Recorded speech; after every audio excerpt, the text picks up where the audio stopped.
Dorik claims to be the go-to website builder for beginners, but does it really live up to that promise? Today we're diving into whether this platform is as user-friendly as it sounds, or if it's just another tool with too many limitations. Dorik is designed for those who want to create a website without diving deep into the technicalities. The platform offers a simple drag-and-drop interface, which is great for beginners who might feel overwhelmed by more complex website builders. You can choose from a variety of templates tailored for different needs, whether it's a portfolio, a blog, or a business site. What stands out immediately is the clean, modern aesthetic of the templates. They look professional right off the bat, which is a huge plus for users who want a polished look without a lot of effort. However, while the basic functionalities are solid, some users may find the customization options a bit limiting.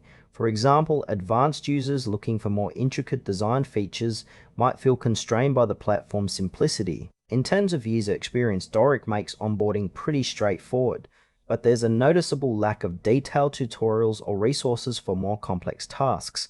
This could leave users scratching their heads when they try to go beyond the basics. Now, let's talk about the pros and cons. On the plus side, Dorik is incredibly easy to use, making it perfect for those who are just starting out.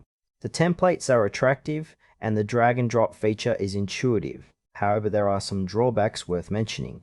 Firstly, the limited customization options may frustrate users who want to add unique touches to their sites. Additionally, while the pricing seems reasonable, some features that are standard in other builders may require additional costs here, which can add up quickly. Trust is another concern.